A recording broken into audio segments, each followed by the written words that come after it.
Iya sudah bagus semuanya. Saya itu sangat dikatakan senang ya senang, dikatakan bahagia ya bahagia, dikatakan kasihan ya kasihan gitu ya. Melihat kedua orang ini, yang satunya sudah sepuh, yang satunya masih muda. Ini ya karena kalau yang ini saya sedikit ceritain pengalaman saya berbincang-bincang dengan orang ya. Entah yang namanya nggak tahu apa namanya. Pokok panggilannya itu habis buntung. Ini yang saya ketahui itu ceritanya datangnya itu ke pondok mau berobat, tapi ternyata tidak mau berobat. Memang namanya juga ada suruhan yang nggak tahu, tapi disuruh dari siapa. Kita tunggu nanti hasilnya seperti apa. Nah, ini juga tidak, jangan dibuat pelajaran ya. Panjenengan yang masih muda belajar ilmu hitam itu janganlah. Kalau panjenengan pengen belajar tentang kejadukan, bisa datang ke pondok atau belajar tentang ke torikoh yang lain. Kalau pengen belajar kejadukan, kalau di sini itu lebih mengutamakan belajar kesabaran. Soalnya apa, di sini tuh kesaktianmu adalah kesabaran. Makanya semua yang ada di sini itu diajari tentang bab kesabaran. Yang kedua itu bab kesabaran. Nah, ini yang paling pembelajaran yang penting. Selain itu tirakat yang lainnya itu juga ya seperti kewajibannya, seperti sholat dan amalan-amalan yang lain, nah, seperti sholawat, mandi malam, salat malam, nah, itu amalan-amalan yang lain. Kalau mau pengen panjenengan bisa itu ya panjenengan harus mengamali gitu. Tapi tujuannya kalau bisa ya jangan itulah. Kalau itu digunakan untuk lebih semangat itu nggak apa-apa, karena itu sebuah perjalanan. Tirakat atau toreko itu adalah sebuah perjalanan untuk menuju ke hakikat ataupun ke makrifat seperti itu. Sama halnya mungkin si Agus Belitung ini mungkin pengennya ya seperti itu, tapi dengan cara yang tidak benar, dengan cara yang malah mengikuti dukun-dukun santet seperti itu. Karena dia itu mungkin pengen belajar hal yang seperti itu. Nah ini pun juga udah tua ya, udah tua juga gitu. Pembelaan kepada murid-muridnya itu juga sangat luar biasa. Bagi saya, guru ataupun orang tua, pembelaan bagi murid-muridnya, anak-anaknya itu sangat luar biasa. Saya mencontohkan seperti Abah. Saya itu sudah kena santet berulang kali, kena hantaman berulang kali. Abah itu pembelaan kepada saya untuk mengajar Kiati ini sangat luar biasa. Sama halnya Kiati itu caranya itu sama, pembelaan sebenarnya. Cuman ini ya harus digarisbawahi. Cuman yang digunakan atau yang dipelajarkan, bahkan yang ditunjukkan itu salah.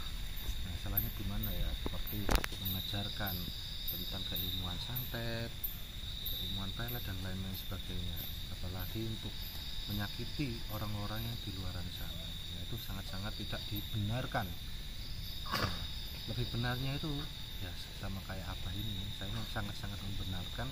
Karena apa? Pembelaannya kepada anaknya ya seperti pada saya sendiri yang merasakan bahwasanya jika saya dihantam santet itu pembalasannya sangat luar biasa pada Kiai kayak gini ya. Tapi alhamdulillah atas dari kesabarannya Abah untuk mengajar Kiai ini untuk tobat atau untuk tepat seperti ini itu butuh waktu yang lama.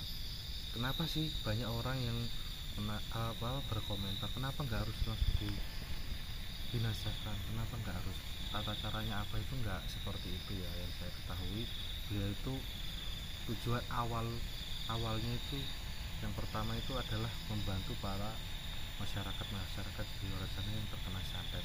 Nah, mendatangi dukun santet itu pun juga tidak langsung dibinasakan, akan tetapi itu diingatkan. Yang pertama diingatkan karena kita manusia itu ya diwajibkan untuk saling mengingatkan. Hukumnya kalau saya itu menghukumi wajib karena itu sangat bermanfaat ketika kita mengingatkan. Yang kedua, setelah diingatkan nggak bisa ya kita berusaha untuk membantu mentobatkan ya dengan cara apapun itu. Ya dengan cara ya seperti ini tuh dikatakan baik ya baik. Karena apa? salah satu seperti ini itu bisa untuk menyadarkan ya bikin sadar. Kenapa? Karena ya tidak bisa ngapa-ngapain, ya anggapannya kayak stroke lah ya, tapi medan jantung baik, jangan sampai keluarga kita itu seperti ini ya. Ini adalah sebuah contoh, makanya kita itu di dunia harus tetap sadar, harus tetap sabar untuk menghadapi ujian-ujian Allah yang diberikan kepada kita. Allah itu tidak akan memberikan ujian yang lebih berat kepada diri kita di luar kemampuan kita, tidak akan. Pasti Allah itu memberikan sebuah ujian kepada diri kita karena kita itu mampu untuk menghadapi ujian-ujian tersebut. Jadi seperti kita ini yang pembelajaran di Nusantara itu tidak boleh namanya gumun, tidak boleh namanya kaget mendengarkan atau melihat sesuatu gitu. Jadi ya anggapannya ya itu semua karena kehendaknya Allah gitu. Tapi bukan karena semua itu atas izin Allah, bukan. Tapi kadang kita itu juga yang menghendaki diri sendiri gitu. Ya, sebenarnya kalau kita melihat seperti ini ya kita bangga, kita senang, kita bahagia karena sudah mulai berkurang dukun-dukun santet seperti ini menyantet orang itu. Kita itu bahagianya di situ, tidak ada yang bersantet, tidak ada yang menjadi korban lagi di luar sana. Nah, kasihannya apa? Kasihannya ya mungkin seperti kakek ini ya, mempunyai keluarga dan anak bojone. Nah, itu kita kasihan, apalagi di jalan yang tidak benar, kita kasihan. Kalau ada orang-orang yang dolim, orang-orang yang tidak tahu arah tujuan hidup atau untuk tujuan kepada Allah, itu kita itu malah belas kasihan banget ya. Apalagi orang-orang yang mudah menghina, mudah mendolimi, kita itu malah nggak benci, malah kasihan dengan orang-orang yang juga berkata kata yang tidak baik kepada kita, malah kasihan. Ini kalau saya melihat itu ya kasihan loh guys, wes tuwek ini loh, ngapa penting menggoni anak bojone ning omah gitu loh.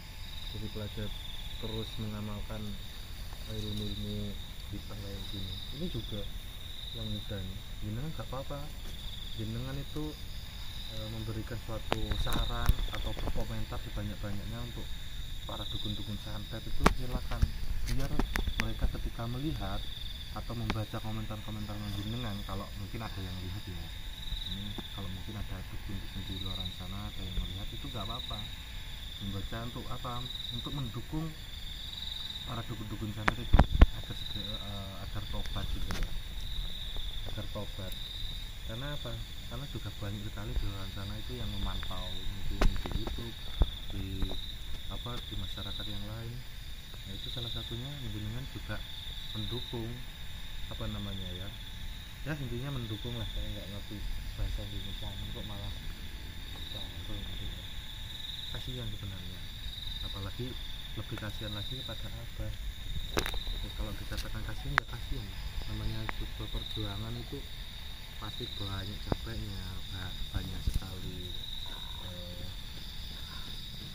kesengsaraan yang didapat. Tapi apa, abah itu tidak pernah menunjukkan kecapeannya, tidak pernah menunjukkan kesengsaraannya. Cuma beliau itu kadang kalau merasakan dirinya capek, dirinya ini dengan cara senyum gitu. Memang sulit seperti yang diajarkan Kanjeng Nabi kepada umatnya itu. Dikatakan sulit ya sulit karena kita masih belum merasakan. Tapi kalau kita mau belajar bagaimana caranya menghadapi semua kehidupan, kita menyadarinya, ya lama-lama itu akan mudah kita hadapi gitu dunia ini. Makanya sulit apa enggaknya dunia ini tergantung diri kita. Nah, ini dawuhnya apa ya? Tergantung kita.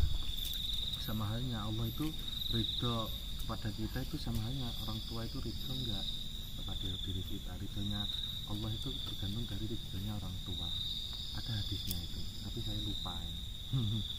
Tapi saya nggak mau ngomongin hadis lah, jenengan aja nanti yang cari-cari sendiri. Intinya seperti itu ya. Saya nggak bisa terlalu banyak menjabarkan, saya hanya mengambil sedikit-sedikit, tapi saya jabarkan dalam diri saya sendiri gitu ya. Ini tadi ceritanya Pak Rete sedikit menceritakan kepada saya, katanya datangin Nyi Loreng itu super itu, hampir berapa jam itu datangin, ya Allah. Perjuangannya Nyi Loreng itu pada mereka itu buat apa ya, masa nggak punya sih di luaran sana itu, murid-murid di luaran sana gitu loh, kok ini aja yang mau dibebasin gitu. Apa salah satunya ini suaminya atau bagaimana, apa ini muridnya yang baru terus mau ditarik gitu kok, saya masih belum mengetahui. Saya pengen ngobrol dengannya, tapi ya Nyi Loreng itu hanya bisanya tertawa terus kok. Mau diajak ngobrol kayak ini tuh sulit ngomong sama Nyi Loreng itu. Kalau saya itu lebih banyak ngobrol aja lah, nggak usah tarung gitu, nggak usah. Tapi kalau kita itu ya urgent ya kita hadapi gitu guys. Ini juga kita sediakan madu bawang lanang, ini insya Allah kemasannya seperti ini. Daunnya apa itu ketika diambil bawangnya itu numbuh lagi seperti itu daunnya apa itu. Ini ya kalau ngomongin faedahnya ya salah satunya kita mengambil dari sunahnya Kanjeng Nabi. Sunah digunakan untuk obatan diri, untuk yang kita yang sakit ya, itu sunahnya di situ. Sunahnya Kanjeng Nabi itu obatnya di madu, sunahnya Kanjeng Nabi. Nah untuk khasiatnya ya untuk penjenengan sendiri nanti yang merasakan, tapi juga ada kunci-kuncinya, ada amalannya, ada bacaan-bacaannya. Semua itu pasti ada bacaannya ya, amalannya. Enggak harus langsung diminum, karena makan aja itu ada bacaannya, kita masuk kamar mandi ada bacaannya, ada doanya ya, bacaan doa, lupa saya itu ada doanya. Sama halnya kayak madu lanang ini saat ini diskon, monggo yang mau ya bisa hubungi di nomor admin di channelnya Mbah Din, bisa di Gus Samsudin Family bisa. Ini banyak sekali yang sudah menggunakan madu ini dan sudah yang berpesan. Berarti yang panjenengan sudah yang berpesan dan sudah sampai, panjenengan bisa komentar di sini, monggo. Apa yang panjenengan rasakan, ada perubahan yang seperti apa, panjenengan bisa apa ya jeneng, memberikan sebuah ulasan. Karena dari dulu mulai dari madu asmaul haq dan madu asyifa itu banyak sekali yang sudah merasakan bagaimana manfaatnya madu tersebut.